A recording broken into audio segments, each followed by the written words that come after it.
ನಮಸ್ಕಾರ ಸ್ನೇಹಿತರೆ, ನಮ್ಮ ನಂಬಿಕೆಗೆ ಸ್ವಾಗತ ಸುಸ್ವಾಗತ. ಸ್ನೇಹಿತರೆ, ಸುಮಾರು 5,000 ವರ್ಷಗಳ ಹಿಂದೆ ವಿದ್ಯುತ್ ಇರಲಿಲ್ಲ, ಸೂಪರ್ ಕಂಪ್ಯೂಟರ್ಗಳಿರಲಿಲ್ಲ, DNA ಎಂದ್ರೇನು ಎಂಬ ಅರಿವೂ ಇರಲಿಲ್ಲ.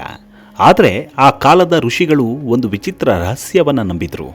ಈ ವಿಶ್ವವೇ ಶಬ್ದದಿಂದ ನಿರ್ಮಿತವಾಗಿದೆ ಎಂದು. ಇಂದು ಆಧುನಿಕ ವಿಜ್ಞಾನಿಗಳು ಮಾನವನ DNAಯ ರಹಸ್ಯಗಳನ್ನು ಬಿಚ್ಚಿಡಲು ಕೋಟ್ಯಾಂತರ ಡಾಲರ್ಗಳ ಸಂಶೋಧನೆ ನಡೆಸುತ್ತಿದ್ದಾರೆ. ಆದರೆ ಸಾವಿರಾರು ವರ್ಷಗಳ ಹಿಂದೆ ರಚಿಸಲಾದ ವೇದ ಮಂತ್ರಗಳು ನಮ್ಮ ದೇಹ, ಮೆದುಳು ಮತ್ತು ಜೈವಿಕ ವ್ಯವಸ್ಥೆಯ ಮೇಲೆ ಯಾವುದಾದರೂ ಪರಿಣಾಮ ಬೀರುತ್ತವೆಯಾ? ಓಂ ಎಂಬ ಒಂದೇ ಒಂದು ಧ್ವನಿ ನಮ್ಮ ಮೆದುಳಿನ ತರಂಗಗಳನ್ನು ಬದಲಾಯಿಸಬಹುದಾ? ನಿಯಮಿತ ಮಂತ್ರೋಚ್ಚಾರಣೆಯಿಂದ ಒತ್ತಡವನ್ನು ಕಡಿಮೆ ಮಾಡಿ ನಮ್ಮ ಜೀನ್ಗಳ ಕಾರ್ಯವೈಖರಿಯ ಮೇಲೆ ಪರೋಕ್ಷ ಪರಿಣಾಮ ಉಂಟು ಮಾಡಬಹುದಾ? ಅಥವಾ ಇದು ಕೇವಲ ಪುರಾತನ ನಂಬಿಕೆಯ? ವೇದ, ವಿಜ್ಞಾನ ಮತ್ತು DNA ನಡುವಿನ ಈ ಅಚ್ಚರಿಯ ಸಂಬಂಧದ ರಹಸ್ಯವೇನು ಅನ್ನೋದನ್ನು ಈ ಸಂಚಿಕೆಯಲ್ಲಿ ನೋಡೋಣ. ಈ ಕಾಲದಿಂದ ಸಹಸ್ರಾರು ವರ್ಷಗಳ ಹಿಂದಕ್ಕೆ ಪಲಾಯನ ಮಾಡೋಣ ಬನ್ನಿ. ಈ ವಿಡಿಯೋವನ್ನು ಎಲ್ಲೂ ಸ್ಕಿಪ್ ಮಾಡಬೇಡಿ. ಈ ಮಾಹಿತಿಗಳನ್ನು ನಿಮ್ಮವರೆಗೂ ತಿಳಿಸಿ. ಎಲ್ಲ ವಿಧದ ತ್ವಚೆಯ ಸಮಸ್ಯೆಗಳಿಗೆ ಧೀಮಹಿ ಪ್ರಾಡಕ್ಟ್ ರಾಮಬಾಣದಂತೆ ಕೆಲಸ ಮಾಡುತ್ತೆ. ಕೇವಲ 3 ದಿನದಲ್ಲೇ ವ್ಯತ್ಯಾಸ ನೋಡ್ತೀರಾ.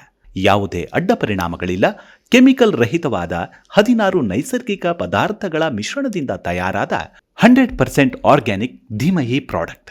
ಹೆಚ್ಚಿನ ಮಾಹಿತಿಗಾಗಿ ಕೆಳಕಂಡ ದೂರವಾಣಿಗೆ ಸಂಪರ್ಕಿಸಿ.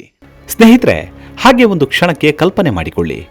ಇಂದು ಮುಂಜಾನೆ ಸೂರ್ಯನ ಮೊದಲ ಕಿರಣಗಳು ಭೂಮಿಯನ್ನು ಸ್ಪರ್ಶಿಸುತ್ತಿವೆ. ಅಲ್ಲೊಂದು ಪುರಾತನವಾದ ಆಶ್ರಮ. ಆ ಸಮಯ ಗಾಳಿಯಲ್ಲಿ ಮೃದುವಾಗಿ ಕೇಳಿಬರುತ್ತಿರುವ ಓಂ ಮಂತ್ರೋಚ್ಚಾರಣೆ, ಅದರ ಕಂಪನ, ಅದು ಸಾವಿರಾರು ವರ್ಷಗಳಿಂದ ಭಾರತೀಯ ನಾಗರಿಕತೆಯ ಹೃದಯದಲ್ಲಿ ಪ್ರತಿಧ್ವನಿಸುತ್ತಿರುವ ಧ್ವನಿ. ಆದರೆ ಒಂದು ಪ್ರಶ್ನೆ, ಈ ಧ್ವನಿಗಳು ಕೇವಲ ಪ್ರಾರ್ಥನೆಯ ಅಥವಾ ಅವುಗಳ ಹಿಂದೆ ವಿಜ್ಞಾನವೂ ಅಡಗಿದೆಯಾ ಅನ್ನೋದು. ಇದಕ್ಕೆ ಕೆಲವರು ಹೇಳ್ತಾರೆ ವೇದ ಮಂತ್ರಗಳು ಮಾನವನ ದೇಹವನ್ನು ಬದಲಾಯಿಸ್ತವೆ ಅಂತ. ಇನ್ನು ಕೆಲವರು ಹೇಳ್ತಾರೆ ಅದರಿಂದ ಮನಸ್ಸು ಶಾಂತವಾಗತ್ತೆ ಅಂತ. ಮತ್ತು ಕೆಲವರು ಇನ್ನೂ ಅಚ್ಚರಿಯಾಗಿ ಹೇಳ್ತಾರೆ, ಅದೇನೆಂದರೆ ಈ ಪ್ರಾಚೀನ ಧ್ವನಿಗಳು ನಮ್ಮ DNA ಮೇಲೆಯೂ ಪರಿಣಾಮ ಬೀರ್ತವೆ ಅಂತ. ಇದು ನಿಜಾನಾ ಅಥವಾ ಒಂದು ನಂಬಿಕೆಯಷ್ಟೇನಾ? ಈ ಬಗ್ಗೆ ವೇದಗಳು ಹೇಳೋದೇನು ಅನ್ನೋ ಕುತೂಹಲವನ್ನು ಕೆದಕಿದರೆ ಅದು ನಮ್ಮನ್ನು ಅನಾದಿ ಕಾಲಕ್ಕೆ ಕೊಂಡೊಯ್ಯುತ್ತೆ. ಏನಾದರೊಂದನ್ನು ಮಾತನಾಡಬೇಕಂದ್ರೆ ಅದಕ್ಕೆ ಸಾಕ್ಷಿ ಪುರಾವೆಗಳು ಬೇಕೇ ಬೇಕು. ಆ ಸಾಕ್ಷಿಯೇ ನಮ್ಮ ಭಾರತದ ಪುರಾತನ ಗ್ರಂಥಗಳಾದ ವೇದಗಳ ಕಾಲಕ್ಕೆ ಕರೆದೊಯ್ಯುತ್ತೆ. 3000 ವರ್ಷಗಳಿಗಿಂತಲೂ ಪುರಾತನವಾದುದೆಂದು ಪರಿಗಣಿಸಲ್ಪಡುವ ವೇದಗಳು ಕೇವಲ ಧಾರ್ಮಿಕ ಗ್ರಂಥಗಳಲ್ಲ. ಅವು ಶಬ್ದದ ಮಹತ್ವವನ್ನು ವಿವರಿಸುವ ಅತ್ಯಂತ ಪ್ರಾಚೀನ ಪರಂಪರೆಗಳಲ್ಲಿ ಒಂದು. ವೇದ ಕಾಲದ ಋಷಿಗಳು ಒಂದು ವಿಶಿಷ್ಟವಾದ ನಂಬಿಕೆಯನ್ನು ಹೊಂದಿದ್ರು. ಈ ವಿಶ್ವವೇ ಕಂಪನಗಳಿಂದ ನಿರ್ಮಿತವಾಗಿದೆ. ಪ್ರತಿ ವಸ್ತು, ಪ್ರತಿ ಜೀವ, ಪ್ರತಿ ಗ್ರಹ, ಪ್ರತಿ ನಕ್ಷತ್ರ ಎಲ್ಲವೂ ಒಂದು ನಿರ್ದಿಷ್ಟ ಆವರ್ತನದಲ್ಲಿ ಕಂಪಿಸ್ತಿವೆ ಎಂದು. ಇಂದು ಆಧುನಿಕ ಭೌತಶಾಸ್ತ್ರವು ಇದನ್ನೇ ಹೇಳುತ್ತೆ. ಪರಮಾಣುಗಳ ಮಟ್ಟದಲ್ಲಿ ವಸ್ತುಗಳು ನಿರಂತರ ಚಲನೆಯಲ್ಲಿ ಇರ್ತವೆ ಎಂದು. ಹೀಗಿದ್ದರೆ ಶಬ್ದವು ದೇಹದ ಮೇಲೆ ಪರಿಣಾಮ ಬೀರುವ ಸಾಧ್ಯತೆ ಇದೆಯಾ ಅಂದರೆ ವಿಜ್ಞಾನ ಹೇಳುತ್ತೆ ಹೌದು. ಶಬ್ದ ತರಂಗಗಳು ಗಾಳಿಯ ಮೂಲಕ ಸಾಗ್ತವೆ. ಅವು ನಮ್ಮ ಕಿವಿಗಳ ಮೂಲಕ ಮೆದುಳಿಗೆ ತಲುಪ್ತವೆ. ಆದರೆ ಪ್ರಯಾಣ ಅಲ್ಲೇ ಮುಗಿಯೋದಿಲ್ಲ. ಸಂಗೀತವು ಹೃದಯ ಬಡಿತವನ್ನು ಬದಲಾಯಿಸಬಹುದು. ಕೆಲವು ಧ್ವನಿಗಳು ಒತ್ತಡವನ್ನು ಹೆಚ್ಚಿಸಬಹುದು. ಕೆಲವು ಧ್ವನಿಗಳು ಮನಸ್ಸನ್ನು ಶಾಂತಗೊಳಿಸಬಹುದು. ಇದನ್ನು ಅನೇಕ ವೈಜ್ಞಾನಿಕ ಅಧ್ಯಯನಗಳು ದಾಖಲಿಸಿವೆ. ಇಲ್ಲಿಯೇ ವೇದ ಮಂತ್ರಗಳ ಕುರಿತ ಕುತೂಹಲ ಆರಂಭವಾಗತ್ತೆ. ಮಂತ್ರಗಳು ಸಾಮಾನ್ಯ ಪದಗಳಲ್ಲ. ಅವು ನಿರ್ದಿಷ್ಟ ಲಯ, ನಿರ್ದಿಷ್ಟ ಉಚ್ಚಾರಣೆ, ನಿರ್ದಿಷ್ಟ ಧ್ವನಿ ವಿನ್ಯಾಸವನ್ನು ಹೊಂದಿರ್ತವೆ. ಪ್ರಾಚೀನ ಋಷಿಗಳು ಸರಿಯಾದ ಉಚ್ಚಾರಣೆಗೆ ಅತ್ಯಂತ ಮಹತ್ವ ನೀಡ್ತಿದ್ರು. ಯಾಕಂದರೆ ಮಂತ್ರದ ಶಕ್ತಿ ಅದರ ಅರ್ಥದಲ್ಲಿ ಮಾತ್ರವಲ್ಲ, ಅದರ ಧ್ವನಿಯಲ್ಲಿಯೂ ಅಡಗಿದೆ ಎಂಬ ಸತ್ಯ ತಿಳಿದಿತ್ತು. ಈಗಿನ ವಿಜ್ಞಾನ ಹೇಳೋ ಸತ್ಯವನ್ನು ನೋಡಿದರೆ ಮಾನವನ ಮೆದುಳಿನಲ್ಲಿ ಬಿಲಿಯನ್ ಗಟ್ಟಲೆ ನರಕೋಶಗಳಿವೆ. ನಾವು ಒಂದು ಶಬ್ದವನ್ನು ಕೇಳಿದಾಗ ಅಥವಾ ಮಂತ್ರವನ್ನು ಜಪಿಸಿದಾಗ ಮೆದುಳಿನ ವಿವಿಧ ಭಾಗಗಳು ಸಕ್ರಿಯಗೊಳ್ತವೆ. ಕೆಲವು ಸಂಶೋಧನೆಗಳಲ್ಲಿ ಓಂ ಜಪ ಮಾಡುವಾಗ ಮೆದುಳಿನ ಒತ್ತಡಕ್ಕೆ ಸಂಬಂಧಿಸಿದ ಭಾಗಗಳಲ್ಲಿ ಚಟುವಟಿಕೆ ಕಡಿಮೆಯಾಗಬಹುದು. ಹೃದಯ ಬಡಿತ ನಿಧಾನವಾಗಬಹುದು. ಉಸಿರಾಟ ಸಮತೋಲನಗೊಳ್ಳಬಹುದು. ಒತ್ತಡದ ಹಾರ್ಮೋನ್ಗಳ ಮಟ್ಟ ಕಡಿಮೆಯಾಗಬಹುದು. ಆದರೆ DNA ವಿಷಯಕ್ಕೆ ಬಂದಾಗ ಕಥೆ ಇನ್ನಷ್ಟು ಸಂಕೀರ್ಣವಾಗತ್ತೆ. DNA ಎಂದರೆ ನಮ್ಮ ದೇಹದ ಜೈವಿಕ ಬ್ಲೂಪ್ರಿಂಟ್. ನಮ್ಮ ಕೋಶಗಳು ಹೇಗೆ ಕಾರ್ಯನಿರ್ವಹಿಸಬೇಕು ಎಂಬ ಮಾಹಿತಿಯನ್ನು ಹೊಂದಿರುವ ಅದ್ಭುತವಾದ ಅಣು. ಇದರ ಕಾರ್ಯವಿಧಾನವನ್ನು ಅರ್ಥ ಮಾಡಿಕೊಳ್ಳಲು ಕೆಲವರು ಮಂತ್ರಗಳು DNA ಬದಲಾಯಿಸ್ತವೆ ಅಂತ ಹೇಳ್ತಾರೆ. ಆದರೆ ವಿಜ್ಞಾನ ಹೇಳೋದೇ ಬೇರೆ. ವಿಜ್ಞಾನದ ಪ್ರಕಾರ DNA ಬದಲಾವಣೆಗೆ ಕಾರಣ ಎಪಿಜಿನೆಟಿಕ್ಸ್. ಎಪಿಜೆನೆಟಿಕ್ಸ್ ಅಂದರೆ DNA ಮೂಲ ಕ್ರಮವನ್ನು ಬದಲಾಯಿಸದೆ ಕೆಲವು ಜೀನ್ಗಳು ಎಷ್ಟು ಸಕ್ರಿಯವಾಗಿರಬೇಕು ಎಂಬುದರ ಮೇಲೆ ಪರಿಣಾಮ ಬೀರುವ ಜೈವಿಕ ಪ್ರಕ್ರಿಯೆಗಳು. ಆಶ್ಚರ್ಯಕರ ಸಂಗತಿ ಏನಂದರೆ ಒತ್ತಡ, ಆಹಾರ, ವ್ಯಾಯಾಮ, ನಿದ್ರೆ, ಧ್ಯಾನ ಇವೆಲ್ಲವೂ ಕೆಲವು ಮಟ್ಟಿಗೆ ಜೀನ್ ಅಭಿವ್ಯಕ್ತಿಯ ಮೇಲೆ ಪರಿಣಾಮ ಬೀರುವ ಸಾಧ್ಯತೆ ಇದೆ ಎಂದು ಸಂಶೋಧನೆಗಳು ಸೂಚಿಸುತ್ತವೆ. ಇಲ್ಲಿಯೇ ಮಂತ್ರಜಪ ಮತ್ತು ಧ್ಯಾನದ ಬಗ್ಗೆ ವಿಜ್ಞಾನಿಗಳು ಆಸಕ್ತಿ ತೋರಲು ಆರಂಭವಾಗಿತ್ತು. ಯಾವಾಗ ಒಬ್ಬ ವ್ಯಕ್ತಿ ನಿಯಮಿತವಾಗಿ ಧ್ಯಾನ ಮಾಡ್ತಾನೋ ಅವನ ಒತ್ತಡದ ಮಟ್ಟ ಕಡಿಮೆಯಾಗತ್ತೆ. ಒತ್ತಡ ಕಡಿಮೆಯಾದರೆ ದೇಹದಲ್ಲಿನ ಕೆಲವು ಜೈವಿಕ ಮಾರ್ಗಗಳು ಬದಲಾಗ್ತವೆ. ಅದರಿಂದ ಕೆಲವು ಜೀನ್ಗಳ ಅಭಿವ್ಯಕ್ತಿಯಲ್ಲೂ ಬದಲಾವಣೆ ಕಂಡುಬರುತ್ತೆ. ಆದರೆ ಗಮನಿಸಬೇಕಾದ ಅಂಶ ಅಂದರೆ ಇದು ಮಂತ್ರವು ನೇರವಾಗಿ DNA ಬದಲಾಯಿಸಿತು ಎಂಬುದಕ್ಕೆ ಸಮಾನವಲ್ಲ.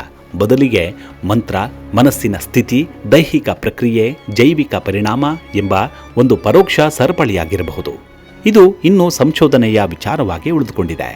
ಇದೀಗ ಮತ್ತೊಂದು ಕುತೂಹಲಕಾರಿ ಪ್ರಶ್ನೆ ಅಂದರೆ ಯಾಕೆ ಅನೇಕ ಸಂಸ್ಕೃತಿಗಳಲ್ಲಿ ಜಪ, ಪ್ರಾರ್ಥನೆ ಮತ್ತು ಲಯಬದ್ಧ ಧ್ವನಿಗಳು ಕಂಡುಬರ್ತಾವೆ ಅಂದರೆ ಭಾರತದಲ್ಲಿ ವೇದ ಮಂತ್ರಗಳು, ಟಿಬೆಟ್ನಲ್ಲಿ ಬೌದ್ಧ ಜಪ, ಕ್ರೈಸ್ತ ಸಂಪ್ರದಾಯದಲ್ಲಿ ಗ್ರೆಗೋರಿಯನ್ ಚಾಂಟ್ಸ್, ಇಸ್ಲಾಮಿಕ್ ಪರಂಪರೆಯಲ್ಲಿ ಪಠಣ, ಹೀಗೆ ವಿಶ್ವದ ವಿವಿಧ ನಾಗರಿಕತೆಗಳು ಧ್ವನಿಗೆ ವಿಶೇಷ ಸ್ಥಾನವನ್ನು ನೀಡಿವೆ. ಬಹುಶಃ ಮಾನವನ ಮೆದುಳು ಲಯಬದ್ಧ ಧ್ವನಿಗಳಿಗೆ ಸಹಜವಾಗಿ ಸ್ಪಂದಿಸುವಂತೆ ವಿಕಸನಗೊಂಡಿರಬಹುದು. ಇದನ್ನು ಕೆಲ ನರವಿಜ್ಞಾನಿಗಳು ಎಂಟರ್ಟೈನ್ಮೆಂಟ್ ಅಂತ ವಿವರಿಸ್ತಾರೆ. ಅಂದರೆ ಮೆದುಳಿನ ಕೆಲವು ಚಟುವಟಿಕೆಗಳು ಹೊರಗಿನ ಲಯಗಳೊಂದಿಗೆ ಹೊಂದಾಣಿಕೆ ಸಾಧಿಸುವುದು.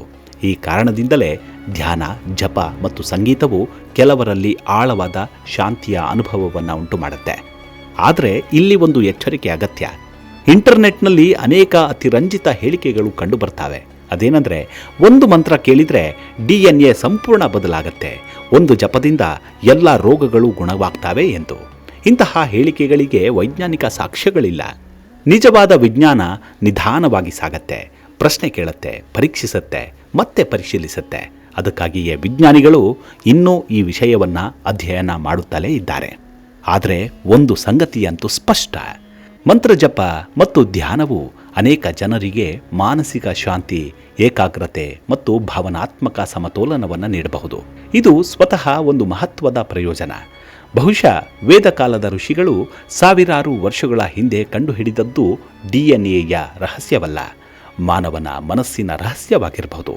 ಅವರು ಅರಿತಿದ್ದದ್ದು ಮನಸ್ಸು ಶಾಂತವಾದಾಗ ಜೀವನದ ಅನುಭವ ಬದಲಾಗತ್ತೆ, ಉಸಿರಾಟ ಸಮತೋಲನಗೊಂಡಾಗ ದೇಹ ಬದಲಾಗತ್ತೆ, ಧ್ಯಾನ ಆಳವಾದಾಗ ಒಳಗಿನ ಜಗತ್ತೇ ಬದಲಾಗತ್ತೆ. ಹಾಗಾದರೆ ವೇದ ಮಂತ್ರಗಳು ನಿಜವಾಗಿಯೂ DNA ಬದಲಾಯಿಸ್ತಾವ ಅಂದರೆ ವಿಜ್ಞಾನದಲ್ಲಿ ಇದಕ್ಕೆ ಸ್ಪಷ್ಟ ಸಾಕ್ಷ್ಯವಂತೂ ಇಲ್ಲ. ಸಾವಿರಾರು ವರ್ಷಗಳ ಹಿಂದಿನ ಋಷಿಗಳ ಧ್ವನಿ ಮತ್ತು ಇಂದಿನ ಪ್ರಯೋಗಾಲಯಗಳ ಸಂಶೋಧನೆ ಇವೆರಡರ ನಡುವೆ ಇನ್ನೂ ಉತ್ತರಿಸಬೇಕಾದ ಅನೇಕ ಪ್ರಶ್ನೆಗಳಿವೆ. ಬಹುಶಃ ಭವಿಷ್ಯದ ವಿಜ್ಞಾನವೇ ಆ ಪ್ರಶ್ನೆಗಳಿಗೆ ಉತ್ತರ ನೀಡಬಹುದು. ಅಲ್ಲಿವರೆಗೂ ಈ ರಹಸ್ಯ ತೆರೆಯದೆ ಹಾಗೆ ಉಳಿದುಕೊಳ್ಳುತ್ತೆ, ಒಂದು ಪ್ರಾಚೀನ ಮಂತ್ರದ ಪ್ರತಿಧ್ವನಿಯಂತೆ. ಈ ಪ್ರಕೃತಿಯ ನಿಗೂಢತೆಯನ್ನು ಅರಿತವನೇ ದೇವರು.